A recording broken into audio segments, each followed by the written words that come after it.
రాజకీయ పార్టీని ప్రకటించారు కవిత. అమరుల స్తూపం సాక్షిగా ప్రకటించారు. కొత్త రాజకీయ వేదిక వస్తుంది, సిద్ధంగా ఉండండి అంటూ కామెంట్స్ చేశారు కవిత. వచ్చే ఎన్నికల్లో జాగృతి పోటీ చేస్తుందంటూ చెప్పారు. మహిళల హక్కుల కోసం నన్ను దీవించండి అంటూ అడిగారు కవిత. ఖచ్చితంగా గొప్ప రాజకీయ శక్తిగా ఎదుగుతామంటూ కవిత కాన్ఫిడెంట్గా చెప్పారు. ప్రజల పక్షాన మళ్ళీ సభలో అడుగు పెడతామంటూ కవిత చెప్పారు. జరిగింది అధ్యక్ష, కానీ ఎక్కడ కూడా నేను తెలంగాణ బిడ్డలని, తెలంగాణ ప్రజల్ని వాళ్ళను డిసప్పాయింట్ చేయదు కాబట్టి నవ్వుతూ పనిచేస్తూ వెళ్ళిపోయిన అధ్యక్ష. ఇప్పుడు నా దగ్గరికి ఎప్పుడు పెద్దవాళ్ళు, పైరవికారులు, కాంట్రాక్టర్లు ఎవరు రాలేదు అధ్యక్ష. నేను ఎప్పుడు కూడా పేద ప్రజల మధ్యలోనే ఉండి పనిచేస్తున్నాను అధ్యక్ష. నా దగ్గరికి వచ్చినటువంటి బీడీ కార్మికులు కావచ్చు, బీడీ టేకేదారులు కావచ్చు, అంగన్వాడీ టీచర్లు కావచ్చు, ఆశా వర్కర్లు కావచ్చు, ఐకేపీ ఎంప్లాయీస్ కావచ్చు అధ్యక్ష, అదేవిధంగా జిహెచ్ఎంసీ కార్మికులు కావచ్చు అధ్యక్ష, టీచర్లు కావచ్చు అధ్యక్ష, నిరుద్యోగులు కావచ్చు, ఆడబిడ్డలు కావచ్చు, సింగరేణి ఉద్యోగులు కావచ్చు, కరెంట్ ఎంప్లాయీస్ కావచ్చు, ఎవరు వచ్చినా అధ్యక్ష నేను కాదనకుండా నాకెంత వీలైతే అంత పనిచేసి పెట్టేటటువంటి ప్రయత్నం చేసిన అధ్యక్ష. అయినా సరే అధ్యక్ష, పార్టీ మౌత్ పీసులుగా ఉండేటటువంటి పార్టీ పేపర్లు, పార్టీ ఛానళ్ళు ఏ ఒక్కరు కూడా ఎన్నడూ కూడా మద్దతు ఇవ్వలేదు అధ్యక్ష. అయినా సరే ధైర్యం వదులుకోకుండా మొక్కువని ప్రయత్నంగా నేను ప్రయత్నం చేస్తూనే వెళ్ళాను అధ్యక్ష. తెలంగాణ రాకముందు, బీఆర్ఎస్ ప్రభుత్వం ఏర్పడకముందు ఒక మాట అనుకున్నాం అధ్యక్ష. కేసీఆర్ గారే పదే పదే ఈ మాట చెప్పారు. ఉమ్మడి రాష్ట్రంలో మనకు కాంట్రాక్ట్ వ్యవస్థ వచ్చింది, మరి కాంట్రాక్ట్ ఎంప్లాయీస్తోని, అవుట్సోర్సింగ్ ఎంప్లాయీస్తోని దేశానికి నష్టం జరుగుతుంది, రాష్ట్రానికి నష్టం జరుగుతుంది, అందరికన్నా ఎక్కువ తెలంగాణ యువకులకు నష్టం జరుగుతుందని చెప్పారు అధ్యక్ష. ఆనాడు వారు సరదాగా ఒక మాట అనేవాళ్ళు, అందరికీ కాంట్రాక్ట్ పోస్ట్ ఉంది, మరి ముఖ్యమంత్రికి కూడా కాంట్రాక్ట్ పోస్ట్ ఉంటుందా అని చెప్పి ప్రశ్నించేవారు అధ్యక్ష. కానీ తెలంగాణ వచ్చిన తర్వాత 10 ఏళ్లలో కూడా కాంట్రాక్ట్ వ్యవస్థను మనం రద్దు చేసుకోలేకపోయినాం అధ్యక్ష. అది కాకుండా అవుట్సోర్సింగ్ ఎంప్లాయీస్, అవుట్సోర్సింగ్ వ్యవస్థను పెంచి పోసిపోయినాం అధ్యక్ష. బాధతో, చాలా ఆవేదనతో నేను ఈ మాటలు చెప్తా ఉన్నా అధ్యక్ష. తెలంగాణ సమాజానికి ఏదైతే ప్రశ్నించడం నేర్పించినటువంటి బీఆర్ఎస్ పార్టీ అధ్యక్ష మొదటి రోజు నుంచే ప్రయత్నం జరిగింది అధ్యక్ష. కానీ ఎక్కడ కూడా నేను రైట్. ఇక కవిత సంచలన ప్రకటన అయితే చేశారు. రాజకీయ పార్టీని అయితే ప్రకటిస్తూ కూడా కవిత చెప్పారు. అమరుల స్తూపం సాక్షిగా ఈ నేపథ్యంలో ఆమె ప్రకటించినటువంటి పరిస్థితి. కొత్త రాజకీయ వేదిక వస్తుంది, సిద్ధంగా ఉండండి అనేటువంటి మాట. ప్రజల పక్షాన మళ్ళీ సభలో అడుగు పెడతామంటూ ఆవిడ చేసినటువంటి ప్రకటన అయితే సంచలనంగా మారినటువంటి పరిస్థితి. దీనిపై మరిన్ని అప్డేట్స్ మా కరెస్పాండెంట్ కిరణ్ అందిస్తారు. కిరణ్, ఎప్పుడో వస్తుందని అనుకున్నాం, బట్ ఇప్పుడైతే ప్రకటన అయితే వచ్చింది. కొత్త రాజకీయ వేదిక వస్తుంది, సిద్ధంగా ఉండండి, మళ్ళీ ప్రజల పక్షాన సభలో అడుగు పెడతాం అనేటువంటి మాట కాన్ఫిడెంట్గా చెప్తున్నారు. అని అంటే వచ్చే ఎన్నికల్లో జాగృతి పోటీ చేస్తుందంటే ఎవరికి నష్టం, ఎవరికి లాభం అనేటువంటి ఆల్రెడీ ఆ ఈక్వేషన్స్ కావచ్చు, క్యాలిక్యులేషన్స్ కావచ్చు అప్పుడే స్టార్ట్ అయినటువంటి పరిస్థితి ఉంది. ఏం చెప్తున్నారు దీనికి సంబంధించి బీఆర్ఎస్ నేతలు కావచ్చు, జాగృతి నేతలు కావచ్చు? ఎలా చూడాలంటారు ఈ పరిణామాన్ని? మురళి, కల్వకుంట్ల కవిత తన రాజకీయ పార్టీని ప్రకటించబోతారంటూ ఇందాక ప్రకటించడం జరిగింది. రాబోయే రోజుల్లో తెలంగాణ రాజకీయాల్లో పోటీ చేస్తాం, వచ్చే ఎన్నికలకు సిద్ధంగా ఉంటామంటూ ఆమె చేసిన ప్రకటనతో తెలంగాణలో మరో రాజకీయ పార్టీ పురుడు పూసుకుంటుంది. ఎందుకంటే ఈమె బీఆర్ఎస్ పార్టీ నుంచి సస్పెండ్ అయింది. సస్పెండ్ అయిన తర్వాత తెలంగాణ జాగృతి పేరుతో జిల్లాల పర్యటన చేస్తుంది. ఆయా జిల్లాల్లో పలు రకాల వ్యక్తులతోనూ, నైపుణ్యం ఉన్న వ్యక్తులతోనూ, ఇటు ఏదైతే నీటిపారుదల నిపుణులతో కావచ్చు, అటు కీలకమైన నాయకులతో వరుసగా భేటీలు అవుతుంది. ఆయా నియోజకవర్గాల్లో, జిల్లాల్లో పర్యటిస్తుంది. పర్యటన నేపథ్యంలో తెలంగాణ జాగృతి పేరుతోనే సభలు, సమావేశాలు నిర్వహిస్తుంది. కీలకమైన నాయకుల్ని పార్టీలకు ఆహ్వానించడానికి ప్రయత్నాలు మొదలుపెట్టింది. అయితే ఈ పార్టీ ప్రకటనకు ముందు ఆమె శాసన మండలిలో సుదీర్ఘ ప్రసంగం చేసింది. ఏదైతే శాసన మండలి చైర్మన్ గుత్తా సుఖేందర్ రెడ్డికి విజ్ఞప్తి చేసింది, తనకు శాసన మండలిలో మాట్లాడే అవకాశం ఇవ్వాలంటూ ఆయన కోరింది. అయితే నేడు తెలంగాణ శాసన మండలిలో ఆమె సుదీర్ఘ ప్రసంగం చేసింది.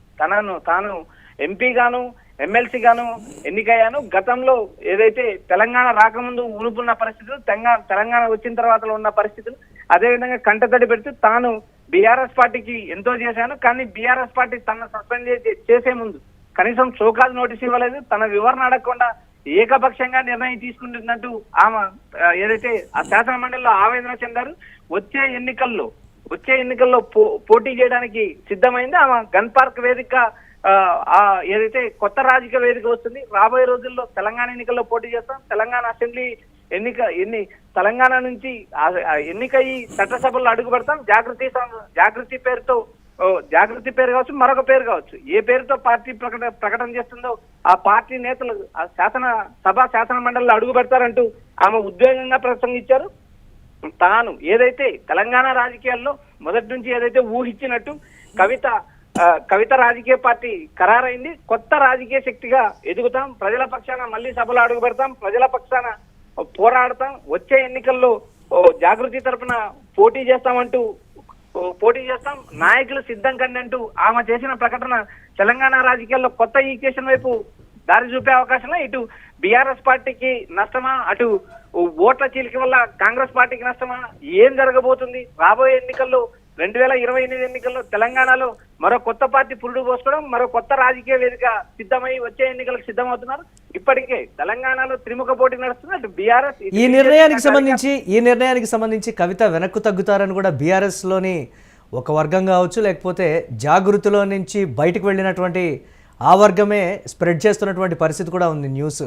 అంటే దీనికి సంబంధించి ఓట్ల చీలిక కావచ్చు, ఎన్నికల సమయంలో వచ్చేటువంటి నష్టాలు కావచ్చు, ఇతరత్ర వీటన్నిటిని బేరీజు వేసుకొని రాజీ జరిగేటువంటి ప్రయత్నం రాబోతోంది అనేటువంటి ఒక మాట. దీనికి సంబంధించి ఇమ్మీడియట్గా కూడా కాకపోయినప్పటికీ అప్పటికి కవిత వెనక్కు తగ్గుతారనేటువంటి మరొక వాదన కూడా వినిపిస్తోంది. ఈ కోణాన్ని ఎలా చూడాలి? మురళి, రాజకీయాల్లో శాశ్వత శత్రువులు శాశ్వత మిత్రులు ఉండరు. ఎందుకంటే రాజకీయం అనేది ఒక వ్యసనం లాంటిదని పెద్దలు చెప్తూ ఉంటారు. అదే నానుడి నిజమవుతుంది. ఎందుకంటే ఆ రాజకీయాల్లో ఈ రోజున్న పరిస్థితి 2028 వరకు ఉంటుందా, ఇదే సందిగ్ధత ఉంటుందా లేదా అనేది కూడా మనం వేచి చూడాలి. అటు తెలంగాణలో రాజకీయ శూన్యత ఎక్కడా కనపడ్డది. ఇటు బీఆర్ఎస్ ప్రజల పక్షాన బీఆర్ఎస్, అటు బీజేపీ, అటు అధికారంలో ఉన్న కాంగ్రెస్ పార్టీ పైన పోరాటం చేస్తున్నారు. ఇటు ప్రతిపక్ష బీఆర్ఎస్ పార్టీ కూడా తెలంగాణ స్థానిక ఎన్నికల్లో ఏదైతే పంచాయతీ ఎన్నికల్లో కూడా కాంగ్రెస్ పార్టీని గట్టిగా ఢీకొన్నది. ఇప్పుడు ప్రధానంగా కాంగ్రెస్ మొదటి స్థానంలో ఉండగా, రెండో స్థానంలో బీఆర్ఎస్, మూడో స్థానంలో బీజేపీ. ఇప్పుడు ఈ మూడు పార్టీలను ఢీకొట్టడానికి క్షేత్రస్థాయిలో కవిత తాను అనుకున్న పార్టీని స్థాపించి 2028కి గ్రామాన పార్టీని పునర్నిర్మించడం అనేది అంత ఆషామాషి వ్యవహారం కాదు. గతంలో చాలా మంది నేతలు రాజకీయ పార్టీలు పెట్టారు. షర్మిల వైఎస్ రాజశేఖర రెడ్డి కుమార్తె షర్మిల కూడా పార్టీ పెట్టారు, వైఎస్ఆర్టీపీ. ఆమె కొద్ది రోజులకే రాజకీయాల్లో నిలబడలేక కాంగ్రెస్ పార్టీలో పార్టీని విలీనం చేసి ఆంధ్ర పిసిసి అధ్యక్షురాలుగా ప్రస్తుతం కొనసాగుతున్నారు. ఇప్పుడు కవిత తాను రాజకీయ పార్టీ స్థాపించిన ఈ రాజకీయ పార్టీని ఎలా ఎస్టాబ్లిష్ చేసుకుంటుంది, ఈ పార్టీలోకి ఎవరెవరు కీలక నేతలు వస్తారు, ఆ పార్టీ నిర్మాణం ఎలా ఉంటుంది అనేది కూడా ఇప్పుడు ఒక పెద్ద ప్రశ్న అయింది. ఎందుకంటే ఏ పార్టీ నుంచి ఇటు కాంగ్రెస్ నుంచి కావచ్చు, అటు బీఆర్ఎస్ నుంచి కావచ్చు, ఇటు బీజేపీ నుంచి కావచ్చు, ఏ నేతలకు రాజకీయాల్లో అవకాశాలు లేవు. అవకాశాలు లేని నేతలు ఎవరైనా కవిత వైపు మొగ్గు చూపే అవకాశాలు కూడా స్పష్టంగా కనిపిస్తున్నాయి. కవిత ఈ రోజు చెప్పిన ప్రకారం ఆమె